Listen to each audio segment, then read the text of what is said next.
एक बंदर ने किया एक विधवा को गर्भवती। चंदनपुर के पास ही एक घना जंगल था जहां तरह तरह के पशु पक्षी वास करते थे। इस जंगल के किनारे पर एक छोटी सी झोपड़ी में एक विधवा स्त्री सावित्री रहती थी। सावित्री की उम्र लगभग 25 वर्ष थी। उसका पति 1 वर्ष पहले ही एक भयानक बीमारी के कारण चल बसा था। सावित्री के पास अब कोई सहारा नहीं था। वह जंगल से लकड़ियां इकट्ठा करके और गांव में कुछ सिलाई बुनाई का काम करके अपना जीवन यापन कर रही थी। सावित्री सुंदर थी, लेकिन उसकी आंखों में एक गहरा दुख समाया रहता था। गांव के लोग उसकी सुंदरता के पीछे उसके अकेलेपन का उपहास भी करते थे, पर सावित्री ने कभी किसी की बात का बुरा नहीं माना। उसके लिए अब जीवन का अर्थ बस रोज की आवश्यकताओं को पूरा करना और किसी तरह दिन काटना भर था। एक दिन सावित्री जंगल में लकड़ियां इकट्ठा कर रही थी कि तभी पास के पेड़ से एक बड़ा सा बंदर नीचे उतरा और उसके सामने आकर बैठ गया। सावित्री उसे देखकर थोड़ा डर गई, लेकिन बंदर ने कोई आक्रमण नहीं किया। वह बस टकटकी लगाए सावित्री को देखे जा रहा था। सावित्री ने धीरे धीरे उससे नजरें मिलाई और कहा, तू कौन है, क्या चाहता है? बंदर ने सिर झुका दिया, जैसे कि वह उसकी बात समझ गया हो। सावित्री ने हल्के से मुस्कुरा दिया और फिर अपने काम में लग गई। बंदर वही बैठा उसे देखने लगा। जब सावित्री अपनी लकड़ियां बांधने लगी तो बंदर ने आकर उसकी मदद कर दी। सावित्री आश्चर्यचकित रह गई। उसने बंदर के सिर पर प्यार से हाथ फेरा और कहा, तू बहुत समझदार है। उस दिन के बाद से बंदर रोज सावित्री के पास आता।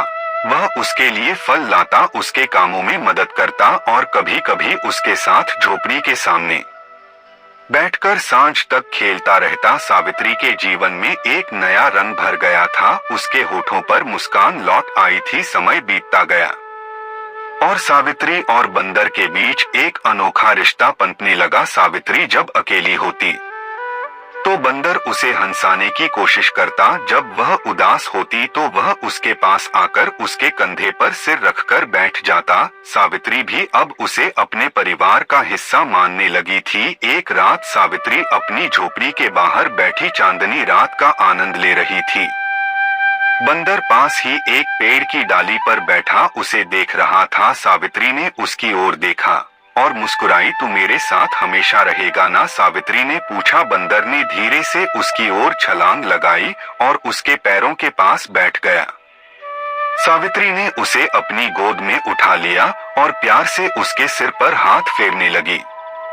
उस रात पहली बार सावित्री को अपने अकेलेपन का एहसास नहीं हुआ। दिन बीतते गए और सावित्री और बंदर का रिश्ता और गहरा होता गया।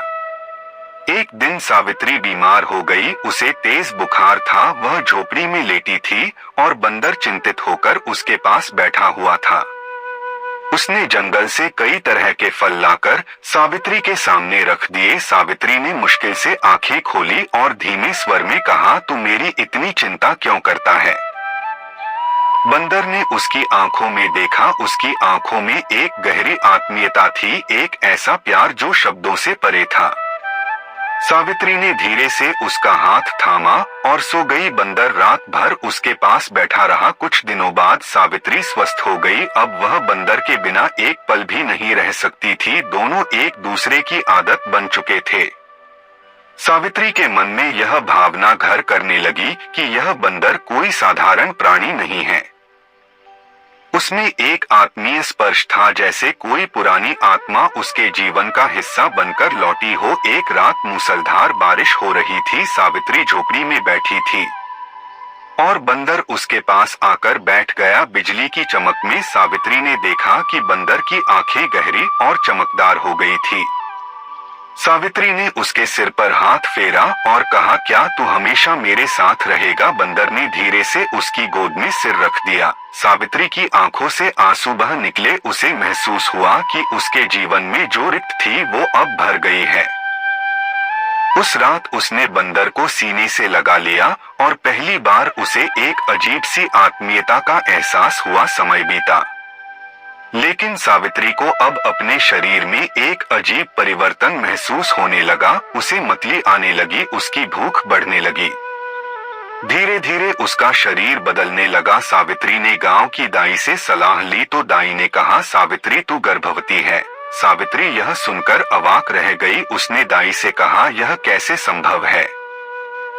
मेरा तो कोई पति नहीं है। दाई ने उसकी आंखों में देखा और कहा, पर यह सच है। सावित्री उलझन में पड़ गई। उसे याद आया कि उस रात जब उसने बंदर को अपने पास सुलाया था, उसके मन में एक विचित्र शांति और आत्मीयता का एहसास हुआ था। क्या यह संभव था कि बंदर ही उसकी कोख का कारण हो? यह सोचकर वह डर गई और उलझन में पड़ गई। सावित्री अब हर दिन बंदर को देखती, पर अब उसके मन में भय और संकोच था। बंदर पहले की तरह ही सावित्री के आसपास घूमता रहता, उसकी मदद करता, पर सावित्री के मन में अब कई प्रश्न उमड़ने लगे थे। क्या यह प्रेम था? क्या यह कोई चमत्कार था या फिर कोई अभिशाप? क्या बंदर वास्तव में एक साधारण प्राणी था या फिर कोई देवता? सावित्री इन प्रश्नों से घिरी हुई थी, लेकिन उसके पास कोई उत्तर नहीं था। सावित्री अब गहरे द्वंद्व में थी। गर्भ ठहरना कोई साधारण बात नहीं थी। गांव में यह खबर धीरे धीरे फैलने लगी थी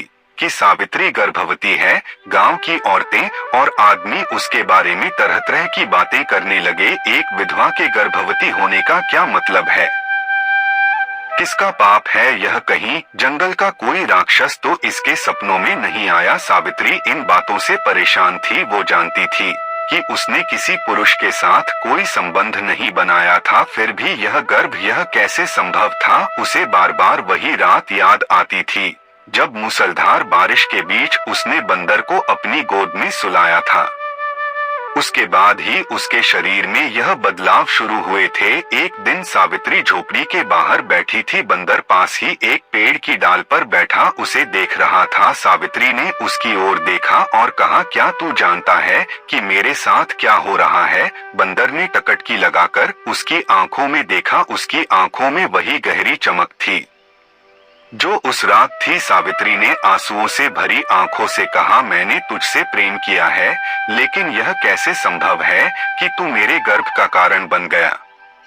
बंदर ने धीरे से झोपड़ी के सामने आकर उसके पैरों के पास बैठ गया। उसने अपना सिर सावित्री की गोद में रख दिया। सावित्री ने उसकी पीठ सहलाया, लेकिन उसके मन के प्रश्न अब भी अनुत्तरित थे।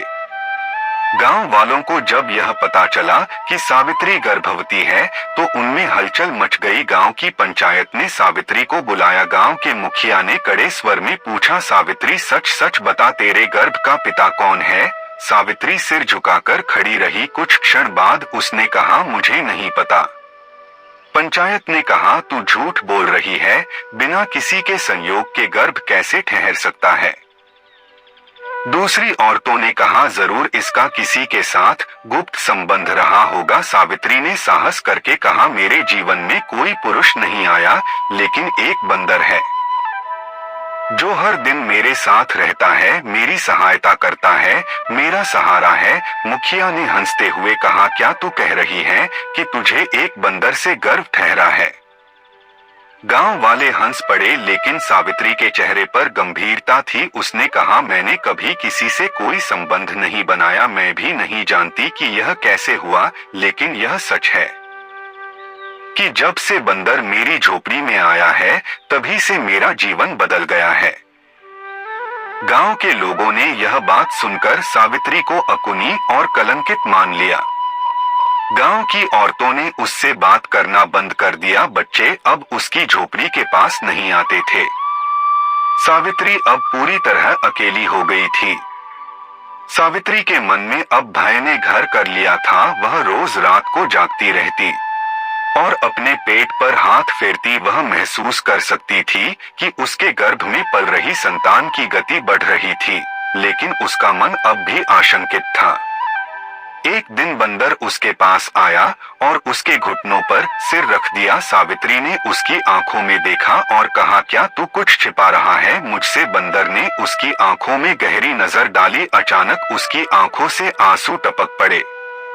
सावित्री चौंक गई। तू रो रहा है? बंदर ने धीरे से उसका हाथ पकड़ लिया। सावित्री ने महसूस किया कि उसके भीतर एक गहरी आत्मीयता है। लेकिन इससे पहले कि वह कुछ और समझ पाती बंदर अचानक उठकर जंगल की ओर भाग गया। सावित्री ने उसे आवाज दी, कहा जा रहा है रुक, लेकिन बंदर ने पलटकर नहीं देखा। सावित्री हतप्रभ होकर वहीं बैठ गई। अगले दिन गांव में एक सिद्ध संत आए। लोगों ने सावित्री की स्थिति के बारे में संत को बताया। संत ने सावित्री को अपने पास बुलाया। संत ने उसकी ओर देखा और कहा, तेरे गर्भ में जो पल रहा है वह साधारण संतान नहीं है, यह किसी विशेष आत्मा का परिणाम है। क्या तुझसे कोई पशु जुड़ा है? सावित्री ने सिर झुकाकर कहा, एक बंदर मेरे जीवन में आया था, वह मेरी देखभाल करता था, लेकिन अब वह चला गया है। संत ने गहरी सांस ली और कहा, यह कोई साधारण बंदर नहीं था, यह एक दिव्य आत्मा थी। किसी ऋषि के श्राप के कारण उसे बंदर का रूप मिला था, लेकिन जब उसने तेरे साथ प्रेम का अनुभव किया तो उसका श्राप टूट गया। सावित्री ने विस्मय से संत की ओर देखा, तो क्या यह संतान दिव्य है? संत ने कहा, हाँ, यह संतान मनुष्य और पशु के प्रेम की संतान है, लेकिन इस संतान के जन्म के साथ ही एक बड़ा संकट आएगा। यह संतान स्वयं के अस्तित्व के लिए संघर्ष करेगी। सावित्री ने भय से कहा, कैसा संकट? संत ने कहा, यह संतान विशेष शक्ति के साथ जन्म लेगी, लेकिन इसे पाने के लिए अंधकार की शक्तियां सक्रिय हो जाएंगी। तुझे अपनी संतान की रक्षा करनी होगी। सावित्री की आंखों में डर और आशंका थी। उसने कहा, लेकिन वह बंदर कहाँ गया? संत ने कहा, वह अब अपने वास्तविक स्वरूप में जा चुका है। वह अब देवत्व को प्राप्त कर चुका है, लेकिन जब संकट आएगा तो वह अवश्य लौटेगा। समय बीतता गया, सावित्री के गर्भ का आकार बढ़ता गया। गांव वाले अब भी उसे संदेह की दृष्टि से देखते थे, लेकिन सावित्री के मन में अब एक नई शक्ति आ गई थी। उसे विश्वास था कि वह अपने बच्चे की रक्षा करेगी। फिर एक दिन सावित्री जंगल में लकड़ियां इकट्ठा करने गई। तभी अचानक घने पेड़ों के बीच से एक डरावनी आवाज आई। सावित्री ने देखा कि सामने एक विशाल काला नाग फन फैलाए खड़ा था। सावित्री ने भयभीत होकर पीछे हटना चाहा, लेकिन नाग उसकी ओर बढ़ने लगा। सावित्री ने घबराकर आंखें बंद कर ली।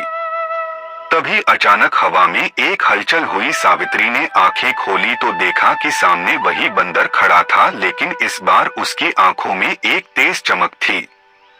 वह काले नाग की ओर उछला और उसे जोर से धक्का दिया। नाग ने फूंक मारी और अंधकार में गायब हो गया। सावित्री ने कांपते हुए बंदर की ओर देखा। बंदर ने उसकी ओर देखा और उसकी आंखों में वही आत्मीयता थी, लेकिन इससे पहले कि सावित्री कुछ कह पाती बंदर फिर से जंगल की ओर भाग गया। सावित्री अब समझ चुकी थी कि उसका गर्भ कोई साधारण संतान का प्रतीक नहीं है, वह दिव्य शक्ति थी जो उसके गर्भ में पल रही थी। बंदर का अचानक प्रकट होना और नाग से उसकी रक्षा करना इस बात का प्रमाण था कि कुछ बड़ा घटित होने वाला था, लेकिन सावित्री के मन में अभी भी संशय था। क्या वह बंदर सचमुच एक दिव्य आत्मा था? अगर वह एक ऋषि का अवतार था तो वह मुझसे दूर क्यों चला गया? और वह नाग, वह कौन था? इन प्रश्नों के उत्तर न मिलने के कारण सावित्री के मन में बेचैनी बढ़ती जा रही थी। गर्भ का समय अब पूरा होने वाला था। सावित्री का शरीर भारी हो गया था, उसे चलने फिरने में कठिनाई होने लगी थी। गांव की औरतें अब भी उससे दूरी बनाकर रखती थी। सावित्री के लिए एक एक दिन काटना कठिन हो रहा था। एक रात तेज आंधी चली, आसमान में बिजली कड़क रही थी। सावित्री अपनी झोपड़ी के भीतर अकेली बैठी थी। अचानक उसे लगा कि झोपड़ी के बाहर किसी के चलने की आहट हो रही है। सावित्री ने दरवाजा खोला तो देखा कि एक काले कपड़े में लिपटा हुआ एक व्यक्ति उसकी झोपड़ी के सामने खड़ा था।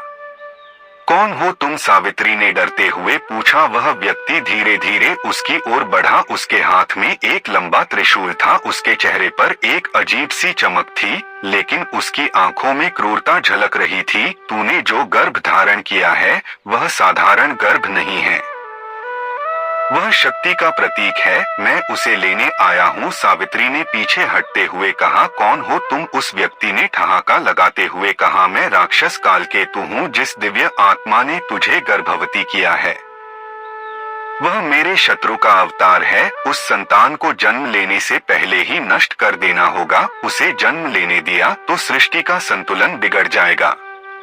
सावित्री कांपने लगी। उसने अपने गर्भ पर हाथ रखा और कहा, तुम मेरी संतान को नुकसान नहीं पहुंचा सकते। कालकेतु ने जोर से ठहाका लगाया और कहा, मुझसे बचना असंभव है।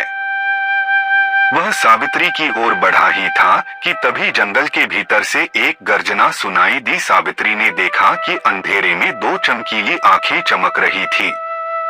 एक काले बादल की तरह कोई आकृति सामने आई। वो वही बंदर था। बंदर ने एक छलांग लगाई और सीधे कालकेतु के सामने आ खड़ा हुआ। उसकी आंखों में अग्नि जल रही थी, उसके शरीर से प्रकाश की किरणें फूट रही थी। कालकेतु ने त्रिशूल उठाया और बंदर की ओर चल दिया। बंदर ने जोर से गर्जना की और कालकेतु पर छलांग लगाई। दोनों के बीच भीषण युद्ध छिड़ गया। सावित्री भयभीत होकर अपनी झोपड़ी के द्वार पर खड़ी सब कुछ देख रही थी। बंदर ने अपनी पूंछ से कालकेतु के त्रिशूल को जकड़ लिया और उसे हवा में उछाल दिया। कालकेतु ने क्रोध में आकर बंदर पर प्रहार किया, लेकिन बंदर ने बड़ी फुर्ती से वार को टाल दिया। अचानक बंदर ने कालकेतु के सीने पर जोरदार प्रहार किया। कालकेतु जमीन पर गिर पड़ा और दर्द से चीखने लगा। तभी आकाश में बिजली कड़की और एक दिव्य प्रकाश फैला। कालकेतु का शरीर जलने लगा और वह धुएं में बदलकर अदृश्य हो गया। बंदर ने सावित्री की ओर देखा। उसकी आंखों में एक गहरी शांति थी। सावित्री ने डरते हुए कहा, तू कौन है? बंदर ने धीरे से उसकी ओर बढ़कर उसकी हथेली थामी। तभी बंदर के शरीर से एक दिव्य प्रकाश फूटा और वह एक सुंदर युवक में बदल गया। सावित्री हतप्रभ रह गई। उसके सामने एक सुंदर दिव्य युवक खड़ा था। उसके शरीर से तेज स्विता झलक रही थी। उसकी आंखों में करुणा और प्रेम की गहराई थी।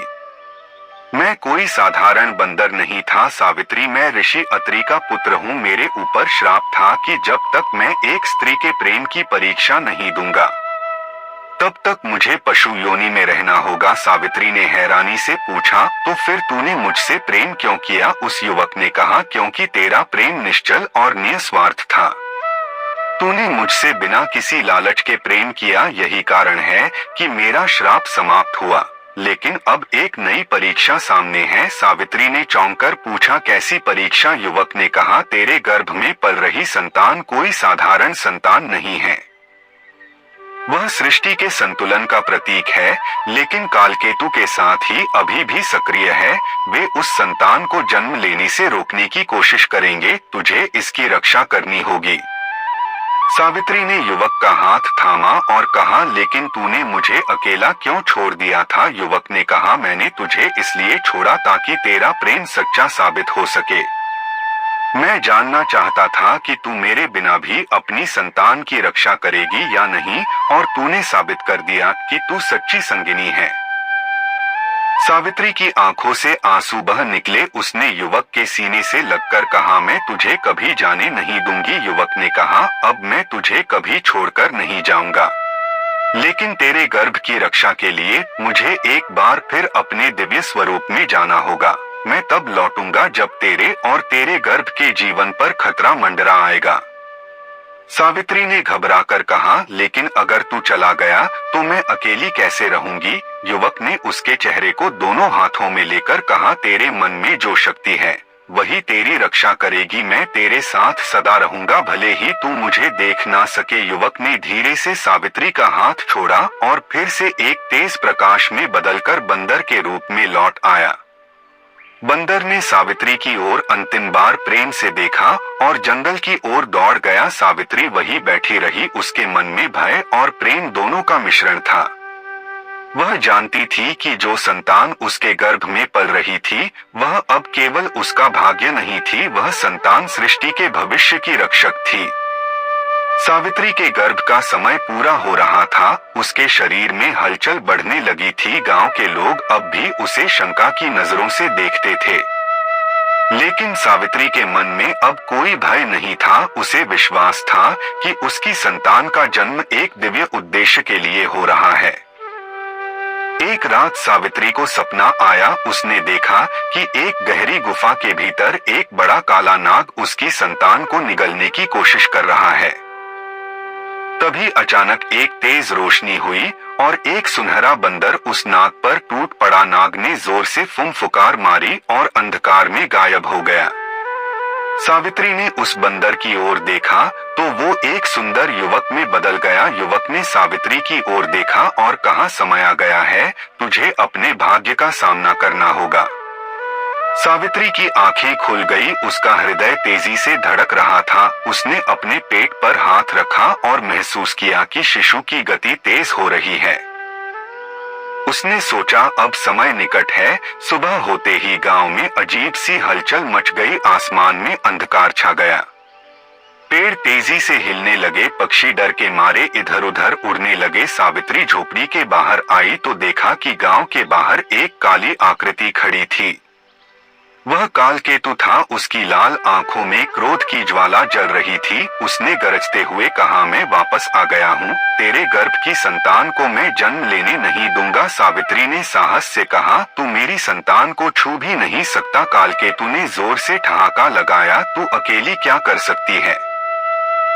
मैं स्वयं अंधकार का स्वामी हूँ, तेरा अंत निश्चित है। सावित्री ने अपने गर्भ पर हाथ रखा और कहा, मेरे गर्भ की रक्षा स्वयं ईश्वर कर रहे हैं। तू चाहे जितना प्रयास कर ले, मेरी संतान को तू नुकसान नहीं पहुंचा सकता। कालकेतु ने त्रिशूल उठाया और सावित्री की ओर उछाल दिया। सावित्री ने आंखें बंद कर ली। तभी अचानक हवा में एक गर्जना हुई। सावित्री ने देखा कि सामने वही बंदर खड़ा था। उसकी आंखों से अग्नि की ज्वाला निकल रही थी। बंदर ने छलांग लगाकर त्रिशूल को हवा में पकड़ लिया और उसे कालकेतु की ओर फेंक दिया। त्रिशूल कालकेतु के सीने में जा धंसा। कालकेतु दर्द से चीख उठा, लेकिन उसने अपनी शक्ति का प्रयोग करके त्रिशूल को बाहर निकाला और बंदर पर हमला किया। बंदर ने एक शक्तिशाली गर्जना की और आकाश की ओर देखा। तभी आकाश से एक दिव्य प्रकाश निकला और बंदर के शरीर में समा गया। बंदर का शरीर स्वर्णिम हो गया। उसके सिर पर एक दिव्य मुकुट प्रकट हुआ। उसके चारों ओर एक दिव्य प्रकाश मंडल बन गया। बंदर ने कहा, कालकेतु तेरा अंत अब निश्चित है, अब तू इस सृष्टि का हिस्सा नहीं रहेगा।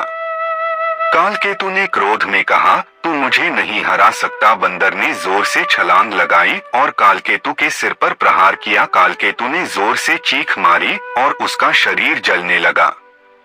उसने बंदर को पकड़ने की कोशिश की, लेकिन बंदर ने उसे आकाश में उछाल दिया। तभी आकाश से एक दिव्य वज्र गिरा और कालकेतु के शरीर पर गिरा। कालकेतु के शरीर से काला धुआं निकला और वह राख में बदल गया।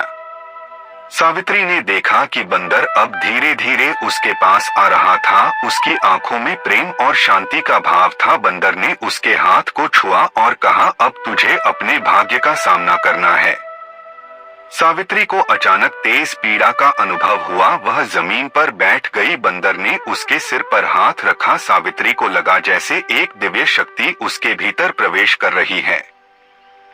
धीरे धीरे उसके दर्द के बीच एक मधुर रोशनी प्रकट हुई। एक शिशु के रोने की आवाज सुनाई दी। सावित्री ने देखा कि उसकी गोद में एक दिव्य बालक था। उसके मस्तक पर एक चमकीला चिन्ह था। ओम का चिन्ह। उसके शरीर से स्वर्णिम प्रकाश निकल रहा था। बंदर ने उस बालक को देखा और कहा, यह संतान मानव और देवत्व के मिलन का प्रतीक है। यह भविष्य में सत्य और धर्म की स्थापना करेगा। इसकी रक्षा करना तेरा कर्तव्य है। सावित्री ने प्रेम से बालक को अपनी गोद में लिया और कहा, मैं इसकी रक्षा करूंगी। बंदर ने मुस्कुराते हुए कहा, अब मेरा कार्य पूर्ण हुआ। सावित्री ने घबराकर कहा, अब तू मुझे छोड़कर मत जा। बंदर ने कहा, अब मुझे अपने वास्तविक स्वरूप में लौटना है, लेकिन जब तुझे मेरी आवश्यकता होगी मैं अवश्य लौटूंगा। सावित्री की आंखों से आंसू बह निकले। उसने कहा, तू कौन है? बंदर ने कहा, मैं ऋषि अत्रि का पुत्र हूँ, लेकिन अब मैं तुम्हारे जीवन का रक्षक बन चुका हूँ। जब इस बालक पर संकट आएगा मैं अवश्य आऊंगा। सावित्री ने बालक को गोद में लिया और कहा, मैं जानती हूँ कि तू मुझे कभी अकेला नहीं छोड़ेगा। बंदर ने उसकी ओर प्रेम से देखा और धीरे धीरे स्वर्णिम प्रकाश में लुप्त हो गया। सावित्री ने आसमान की ओर देखा और महसूस किया कि अब उसका जीवन एक नई दिशा में बढ़ चुका था। सावित्री ने उस संतान का नाम अनिरुद्ध रखा।